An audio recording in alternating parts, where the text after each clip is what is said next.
Welcome to Dr. Aileen McCabe-Moucher's Innerpeace Diet Podcast. Real solutions for an authentic and peaceful life.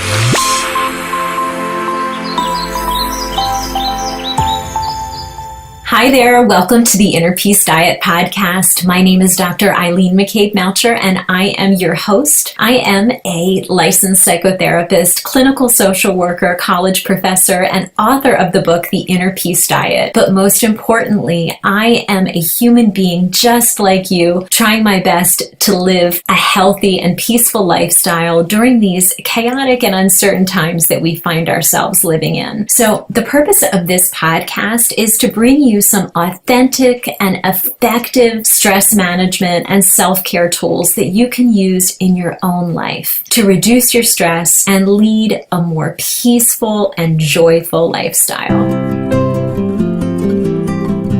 In today's episode of the Innerpeace Diet Podcast, I am delighted and honored to be interviewing Christy Westerfeld. Christy is an attorney and legal resource for online entrepreneurs, coaches, and professionals. She helps make the legal aspects of running an online business uncomplicated, understandable, and empowering. Christy has served in the corporate legal world as well as online as a certified health coach, and she truly understands the legal intricacies of starting and running a business online, especially as a coach. Christy's goal is to help you learn how to legally protect your business in ways that are easy, simple to understand, and don't create another headache for you.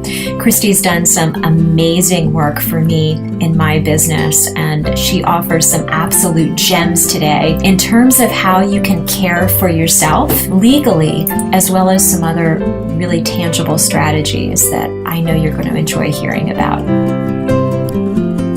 So welcome, Christy. I am so honored to be with you, and thank you so much for providing us with your wisdom this morning about self-care. Christy, I'm very appreciative of all the great work that you've done for me, drafting these beautifully crafted documents that really help me feel safe, secure, and more confident about the work that I'm putting out there in the world. Oh, thank you so much. Well, thank you so much for having me. I'm delighted to be here, and I look forward to chatting with you. Yes, yeah.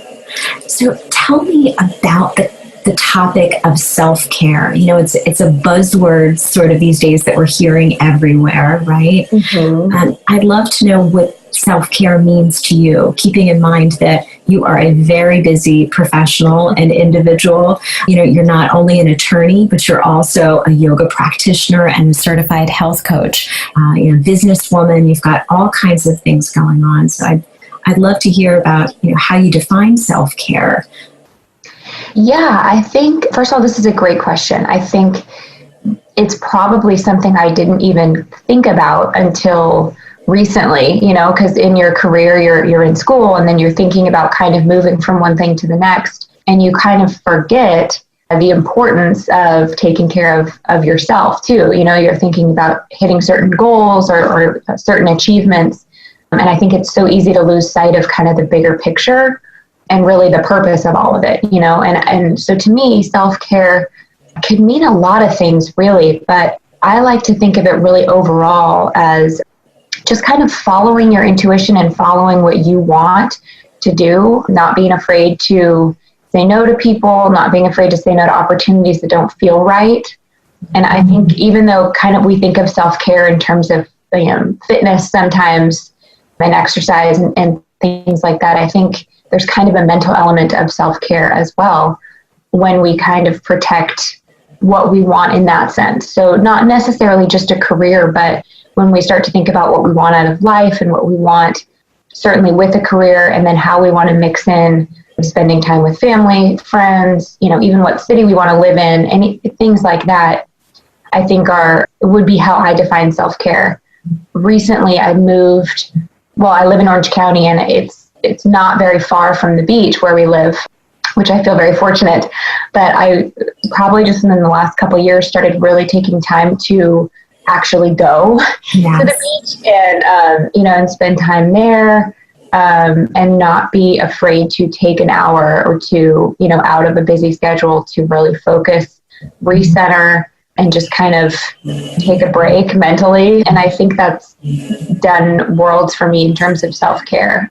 And then, of course, you mix in the physical fitness element, I think is important too. I'm a runner and a yogi. And so I think finding time to, mix in an hour yoga class or 30-minute jog is so important. People always think, I don't have time to work out, I don't have time to go to the gym. And there's always time if you make it, and I think that's really important. Something that I've tried to really make a priority in my life is, always finding the time to do those things for myself. Yes. Yeah. Wonderful. You said so many important things there, Christy. I love the fact how you're allowing yourself to really take advantage of the fact that the ocean and the beach is so close to you.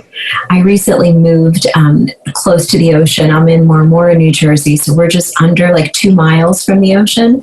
And the first 6 months that we were here, the only time I would ever go was with my family. And I thought, I can really leave in the middle of the workday, go there, eat lunch, go for a run, take a walk. It took a while for that to dawn on me. Right. I know. I so agree. We kind of used to use it as kind of when people from out of town would come visit, we'd be, we could go to the beach. It's kind of our party trick of the beach is closed. But it's true when you think, that's actually always there. Yeah. You can go during like you said, the middle of the week, mornings, even if, take a quick drive and eat lunch there, whatever. It can really, just that quick scenery change, I think can really be huge, especially in a career that's demanding or, that's traditionally high stress or that requires you to be on all the time. I'm sure teaching is like that, where you've always got to be on. You're always, running from one place to the next, and just kind of take a break. It's so important. Definitely. Yeah, absolutely. I'm thinking in terms of, self-care and protecting yourself legally, or just, the whole idea of legal self-care. I know for me, professionally, of course, starting out in my field, I had malpractice insurance, those kinds of things. But honestly, really, I didn't actually have a will or sort of do all of those real estate kind of things until I was pregnant. And I know that I'm not sort of alone in that. Maybe if you could talk a little bit about self-care in terms of the legal aspect of it, and also too, specifically what maybe if you have anything to offer others in terms of legal self-care, whether that be for college students or business owners. I know lots of college students nowadays have their own businesses, either on the side, developing into a full-time profession.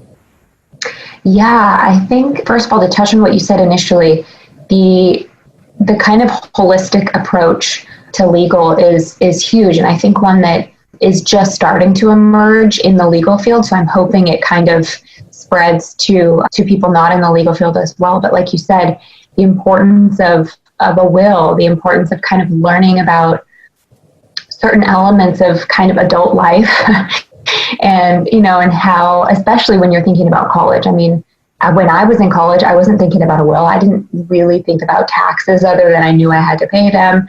I didn't really think about, real estate, anything that you kind of realize, as you become an adult, and then certainly as you become a parent, it's something that it would definitely be beneficial, I think, to learn about from a younger age. Maybe, I don't know many college students that are homeowners yet, although that's awesome if they are. But it's certainly something to start thinking about and start understanding. In terms of the entrepreneur sense, this is definitely kind of my specialty.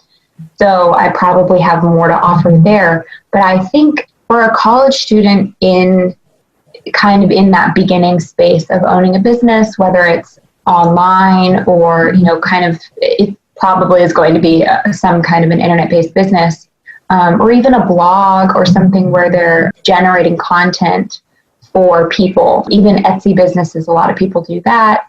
I think the number one thing to keep in mind is to remember that those online businesses our businesses. A lot of people kind of think about, I just sell stuff from a website. I'm not actually, a business owner, because there's not a brick and mortar store. They're not signing a lease. There's no inventory. It doesn't feel like that big, scary, idea of owning a business. They don't have employees. A lot of people don't think about it as an actual business. And I think as it becomes more and more common and people younger and younger are starting these online businesses, I think that could become more of a problem, because once you have a website and you're selling things, you are a business owner, and there's certain responsibilities and requirements that come with that from a legal perspective. And it's all fairly simple. It's not going to be anything that's going to be, catastrophically expensive or, really confusing. It's not that big of a deal, but there's definitely very important things that you need to have in place to avoid, for example, penalties, in relation to the Online Privacy Act. The internet brings with it a lot of online privacy issues. And when you're running a website where people are, giving you their credit card information, or even just their name and email to sign up for your list, or subscribe to your blog, whatever that is, there's a requirement to have something called a privacy policy on your website. And bigger companies are getting hit with huge 6-figure penalties for not properly complying with these laws. And while it's not really common yet for small businesses to get hit with these penalties, it's certainly something that I wouldn't be surprised to see on the horizon as kind of this development of online business keeps growing. I think that the FTC and similar regulation bodies are going to become more privy to that. And I think they're going to become more aware that most online businesses don't have privacy policies. A lot, or the majority, don't, at least from what I see. And that's huge. So I think for college students that are starting an online business, it would be, beneficial to just do a little bit of research, get the proper documents on your website, and then always just keep in mind, last thing I'll say on this, anytime that you have any kind of a transaction where someone's giving you money or you're collaborating with someone and you guys are going to be splitting profits, always, always, always have a contract in place for that. So many times I see people who come to me and they've been working with a client, or they've hired someone for web design or graphic design. There's no contract. They thought it was going to be one price. And now that person's saying, well, I'm not going to give you your website unless you pay me $10,000 or something. And what do you do when there's no contract in place? So I think people forget, a lot of times any type of transaction where there's money involved, you've got to have something in writing and signed to avoid big legal headaches. Yes. Yeah. So many words of wisdom there, Christy. Thank you. And that's something that we don't always think about. And sometimes asking someone to sign a contract can feel sort of, I don't know, formal or businessy or kind those of kinds of things. Yeah. But it's such an essential aspect of self-care. And it's I not only tell myself this, but also clients that I work with, it's really not only you're protecting yourself, but you're protecting that other person as well. So absolutely, it's an important thing to keep in mind. And you just described it so beautifully there.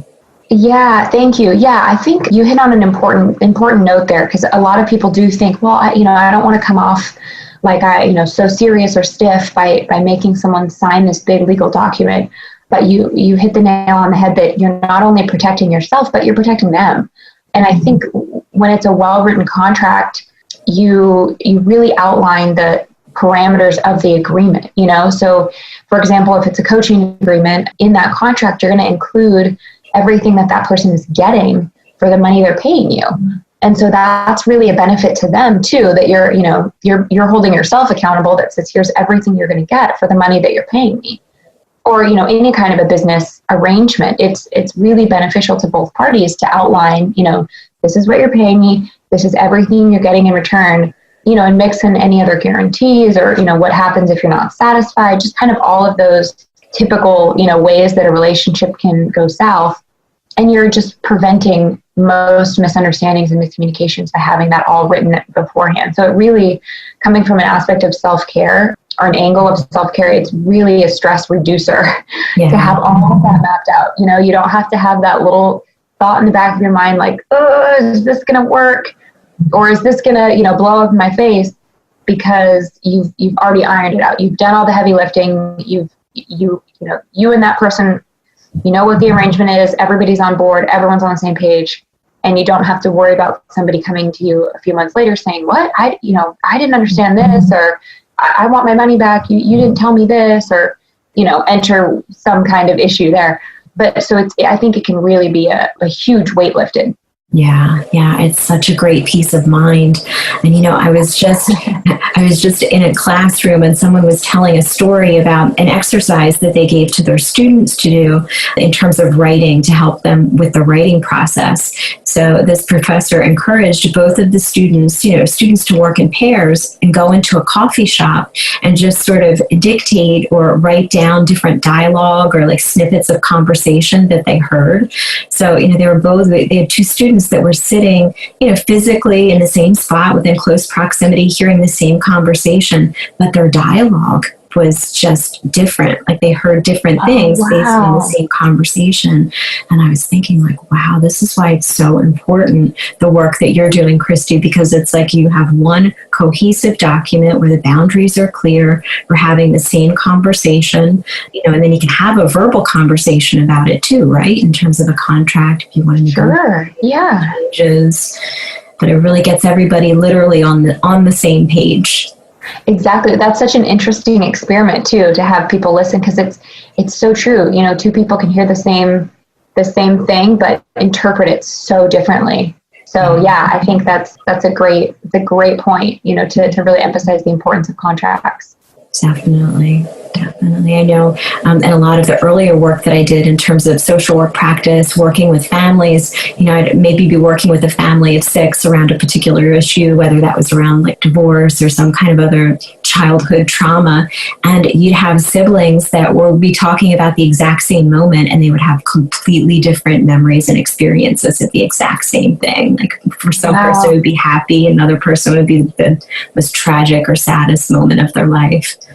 Oh, wow. Yeah, that's such a good point that, everyone interprets things differently. And especially from a perspective of a consultant and a client, or a coach and a client, they may be hoping to get different things out of it, or, they may be focused on different aspects of the relationship. Yeah. And so I think you're exactly right. People can interpret things so differently. And, maybe the client's expecting, the world from this coach or consultant, whereas the coach or consultant saying, this is what I'm going to give you, but I can't guarantee you're going to, have a business after this, or whatever the relationship is. Yes.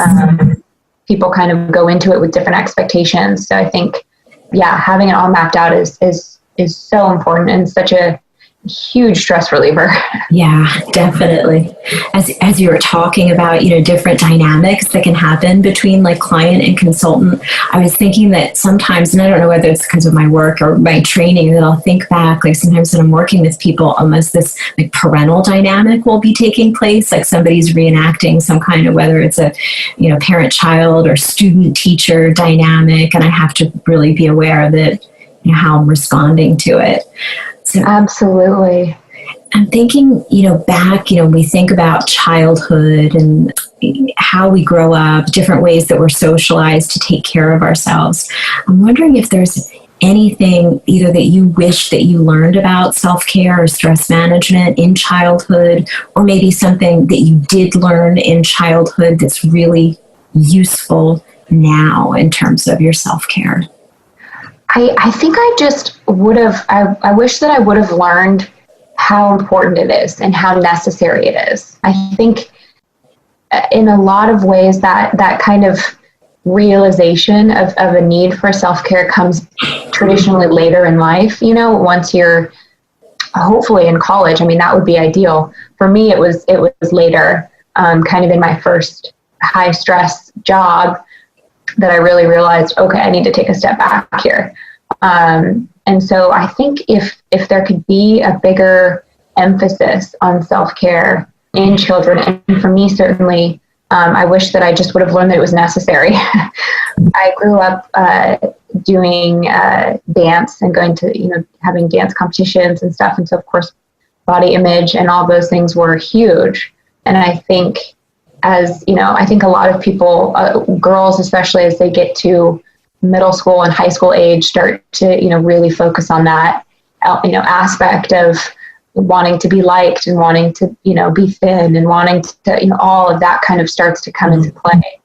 And I think if there was a bigger emphasis on that self-care element, and it's not just about, being thin, it's about, really developing what you want to do in life. And it's about developing what makes you happy and what healthy eating habits, anything from like that physical element of eating well and exercising, but then also the mental element of, going for what you want to do and not caving to peer pressure and all of those things that are traditionally prevalent in childhood and adolescence. I think the more we focus on self-care element would be huge, to people in that age group. Yes. Yeah, definitely. It's so important, all the critical skills that we learn. In terms of self-care, is there any sort of advice that either you've been given personally or that you've heard about that just isn't effective, or you think it's sort of, maybe overrated? Yeah, don't eat carbs. I hate that self-care advice. I think kind of what I mean by that is I think kind of those pieces of advice that are so focused. Mm-hmm. So whether it's, a certain diet or a specific style of working out, I've learned that it's really more of a holistic thing, and self-care can mean a million things to a million different people, and focusing on one tiny element that maybe works for someone isn't going to work for someone else. So for me, the worst advice or really something that didn't really sit well with me was just focusing on like a zoomed in picture of it, I always say don't eat carbs because I studied health coaching and we need carbs, plus they're delicious and life is short.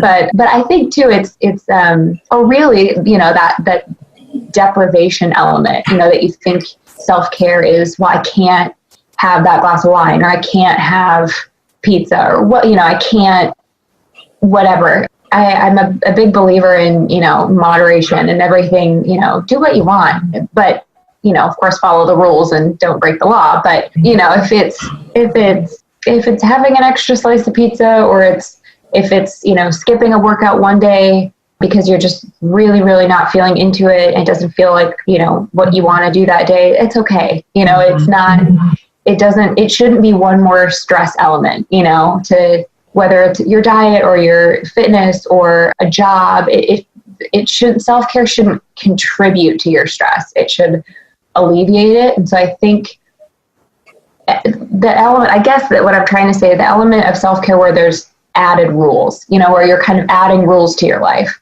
Yeah. I think is something that just didn't work for me.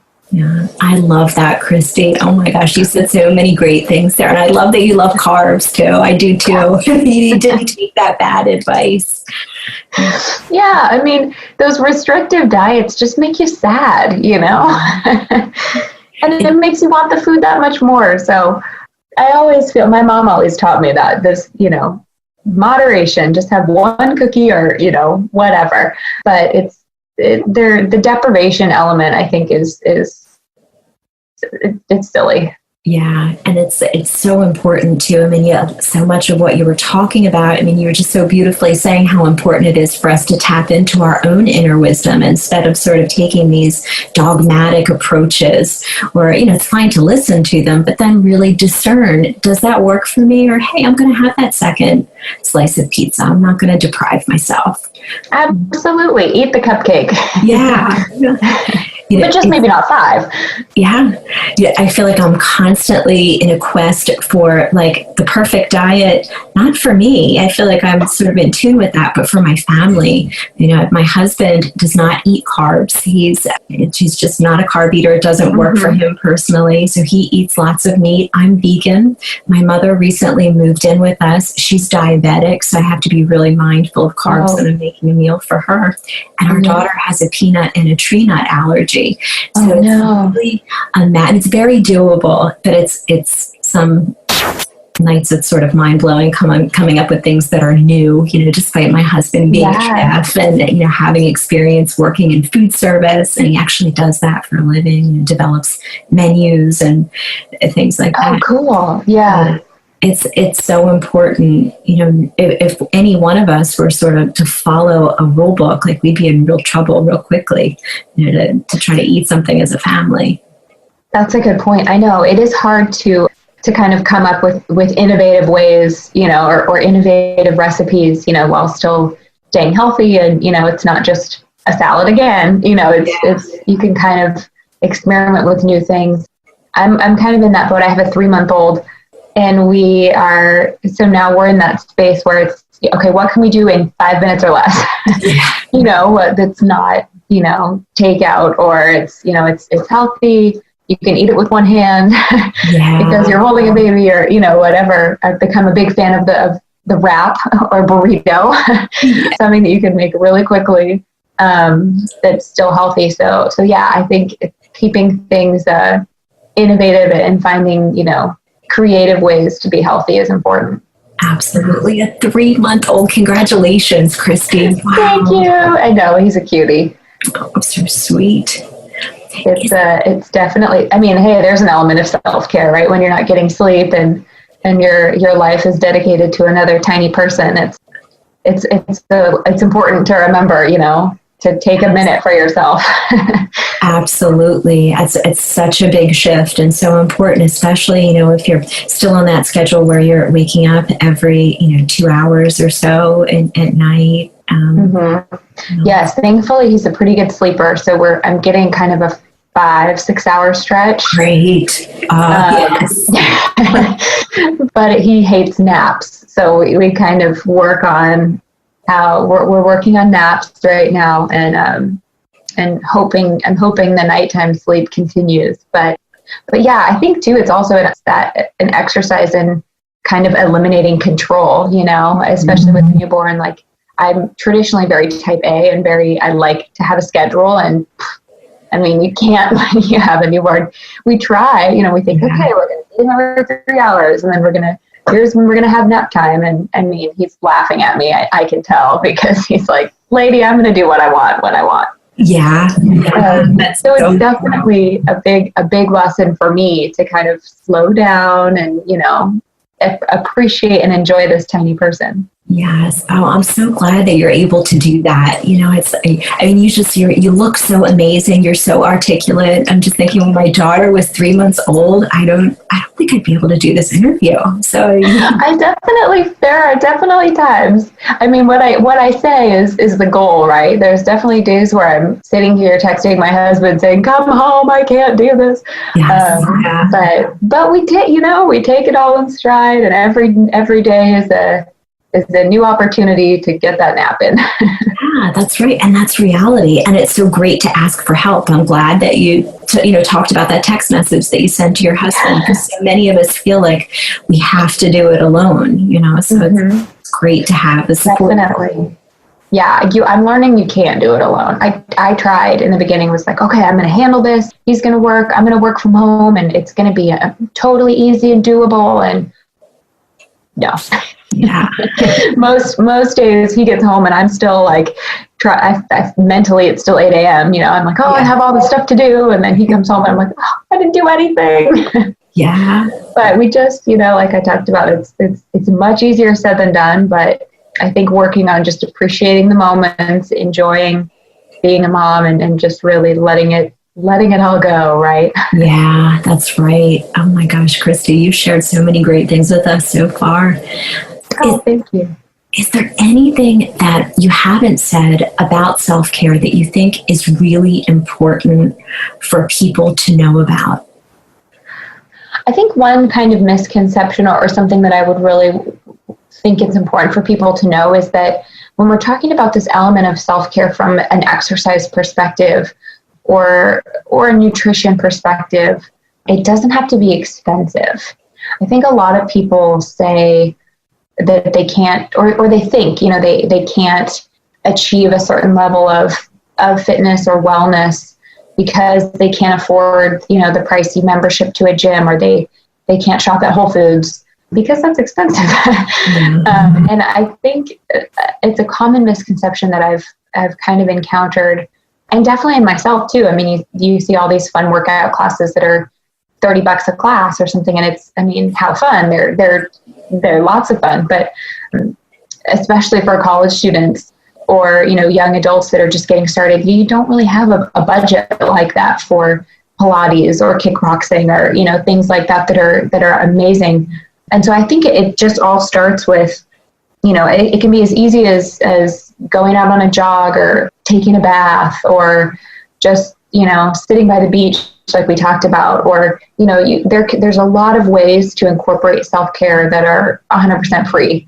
Don't require any gear or any memberships or any big thing. It can be as simple as just closing your eyes for a minute and just taking some deep breaths. I think that's something that I learned that a lot of people maybe don't think about, or at least I didn't think about from the beginning, that it doesn't necessarily have to fit in a specific box or look a certain way. Self-care really comes from within and doesn't require all of that extra stuff. Although the extra stuff is fun, don't get me wrong, but it can be as simple and as easy as, like we said, just taking some deep breaths or taking a bath or listening to music or just kind of tuning out for a minute. And it doesn't have to be this big fancy thing. Yeah, I'm so glad that you brought that up, Christy. It's fantastic. It's so important to remember that self-care is accessible really at any budget, at any price level, even if even if you don't have any budget sort of to work with, right? You're in college eating ramen noodles. We've all been there. Yep. Right. I remember being in college. It was probably the first time that I heard the term self-care. And I thought, for some reason, I always thought it was about getting massages and going on a 2-week vacation. And I thought, that's for later on in life, this stage of my life or something, which is so important, right? To do those things if you feel called to do those specific practices. But it's so great how you talk about it, something that doesn't cost anything. And it's as simple as even accessing your breath in the moment. It doesn't. Absolutely. I think I learned that my first few years out of law school, I worked for a big corporate law firm, and I did litigation. So I was in court all the time. It's that big confrontation. You're in front of a judge and you're arguing for your client. And it was such a source of stress for me in the beginning because that's just not my personality. I didn't like confrontation. The thinking on your feet element was really hard. And I think for the first few months, I just was such a stress case because every day I was just like, oh, I don't want to do this. This is so scary. And oh, I hate it. I don't want to do it. And then, I always liked it. It's kind of like giving a speech. It's terrible when you're thinking about it. And then in the moment, you're, probably kind of enjoying it, still kind of nervous. And then at the end, you're like, oh, that was great. I'm so glad I did that.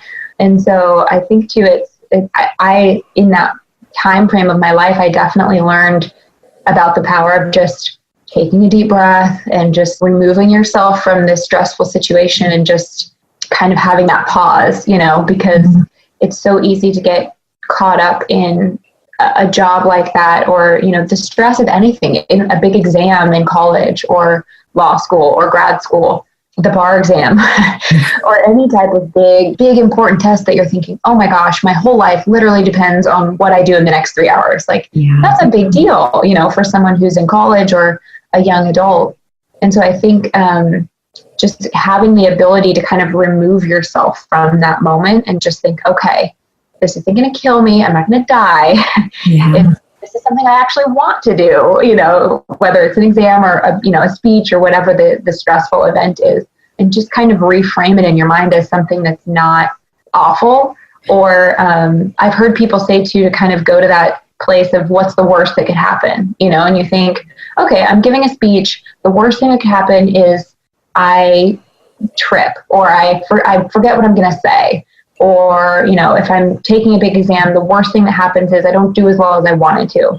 And kind of let yourself go down that path of like, okay, so even in the worst case scenario, I'm going to be okay. Maybe I retake it. Maybe I'm embarrassed for a minute, but it's fine, And so I've kind of found that is such a stress reliever too, because then you go to that place of like, okay, worst case scenario, it's fine. And then you can come back and say, okay, well, now I have nothing to lose because I've mentally gone to that place where it's the worst thing ever. And it's all right. No one dies. It's just really embarrassing for a minute, or I have to retake the exam, or I get a bad grade or something like that. But it's not life altering typically. Yeah. Oh, I love that, Christy. How you focusing on that worst case scenario. I find, as you were talking, I was thinking about some of sort of like the mistakes that I made, as an early social worker, psychotherapist, and certainly, thankfully, they weren't earth-shattering, and nobody lost their life as a result of it. But there were certainly mistakes, and it wasn't perfect, and there were lots of failed attempts, and maybe even times that I was running groups or standing up in front and giving a talk, forgetting what I'm going to say halfway through. And those are the moments that I share with my students all the time, because they were such teachable moments, and I learned so much from them. And it sort of gives everybody permission not to be perfect and to be messy. And none of us totally everything perfectly. Yeah, and I think in the adult world, so many things are fixable. That's what they told me when I first started taking cases in my law firm. Is they said, okay, there's go out there, do your best, and there's a really good chance that if you screw up, it's going to be fixable. So, because I was thinking, oh my gosh, there's so much on the line. And the first time I had a trial, I totally embarrassed myself. I didn't know some of the rules. I prepared, I was prepared in my arguments, but just some of some of the words the judge used, I wasn't familiar with. And so I'm like thinking, oh my gosh, this is so embarrassing. And it happened. Like the other side kind of was like, look at this new girl. Yeah. But it's okay. You can laugh about it now. And like you said, in the beginning of your job, there's definitely a learning curve, but it's okay. We learn and we gain the experience, and then we can laugh about it. That's right. And teach other people. Yes. Yeah. Excellent.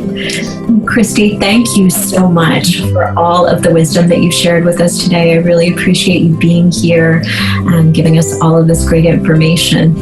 Oh, of course. Thank you so much for having me. This has been so much fun. I think I love what you're doing, and I love the topic of self-care. And I think it's, like we talked about, it can be huge, in the life of a college student or a young adult. And it can look like so many different things. And I love that you're bringing attention to this. Yeah, great. Thanks again, Christy. Of course.